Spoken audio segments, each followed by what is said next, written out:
بسم الله الرحمن الرحيم.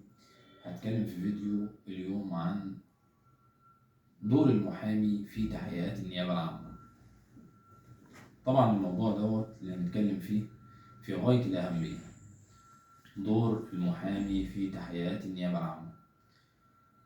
دور المحامي في تحقيقات النيابة العامة مهم جدا، لأن المحامي مش بيدخل يطلب إخلاء سبيل وخلاص، لا. دور المحامي في تحقيقات النيابة العامة في غاية الأهمية. بيدخل المحامي بيطلع طبعا على التحقيق، بيطلب من وكيل النيابة إن هو يطلع على التحقيق.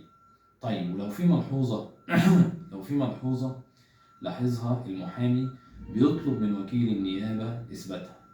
يبقى أنت هنا دورك كمحامي في تحقيق النيابة العامة من الأهمية بمكان. يبقى أنت هنا بتطلع، بتدخل تحضر التحقيق، بتطلب من وكيل النيابة طبعا تطلع على التحقيق. لو في ملحوظة بتطلب، لو لاحظت حاجة، أي ملحوظة بتلاحظها بتطلب من وكيل النيابة إن هو يثبت الملحوظة دي.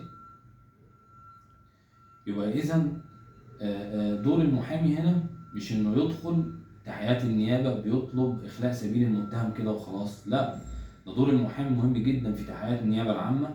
بيكون جالس في التحقيق، بمستمع لكل كلمة في التحقيق، واخد باله جدا من الكلام،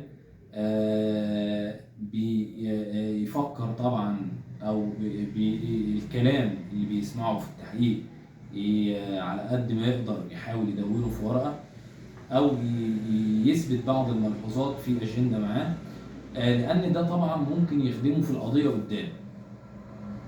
يبقى التركيز المحامي في تحقيقات النيابة العامة مهم جدا. أي حاجة ممكن يلاحظها ممكن تخدمه في القضية قدام. يبقى ده بداية القضية هنا تحقيقات النيابة العامة. يبقى لما بيطلب من وكيل النيابة إن هو يطلع على تحقيق النيابة، بيطلب لو وجد أي ملحوظة بيطلب من وكيل النيابة العامة إن هو يثبت الملحوظة دي. لأن الملحوظة دي ممكن تخدمه في القضية. يبقى احنا هنا هو دور المحامي مش ان هو داخل يطلب اخلاء سبيل وخلاص، لا. ده دوره ان هو بيمارس عمله بفهم وبوعي، وهو عارف بيعمل ايه.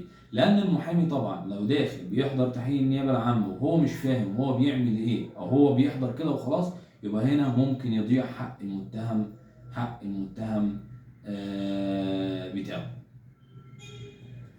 يبقى إذا تحقيق النيابة العامة في أو من الأهمية بمكان حضوره، أو دور المحامي حضوره في تحقيق النيابة العامة مهم جدا زي ما احنا قلنا. لأنه هو ممكن يطلع لما بيطلب من وكيل النيابة يطلع على تحقيق النيابة العامة، لو وجد في التحقيق أي ملحوظة أو بعض الملاحظات بيطلب من وكيل النيابة إن هو يثبت الملحوظة دي. وطبعا أي ملحوظة بيلاحظها أو حضوره لتحقيق النيابة بيخدمه في القضية قدام، لأنه هو بيبقى ملم بتحقيق النيابة وعارف إيه اللي تم في تحقيق النيابة العامة. لأن المحامي زي ما إحنا قلنا لو داخل التحقيق يطلب إخلاء سبيل المتهم وخلاص، لا. دور المحامي مش إن هو يدخل يطلب إخلاء سبيل المتهم وخلاص، لأن المحامي لو مش فاهم هو دوره في التحقيق إيه، إذا هيضيع حق المتهم بتاعه. ودي كان موضوع أو بعض الكلمتين كده مهمين جدا عن تحقيق النيابة العامة من الأهمية بمكان. يبقى دور المحامي إن هو داخل تحقيق النيابة العامة فاهم هو بيعمل إيه،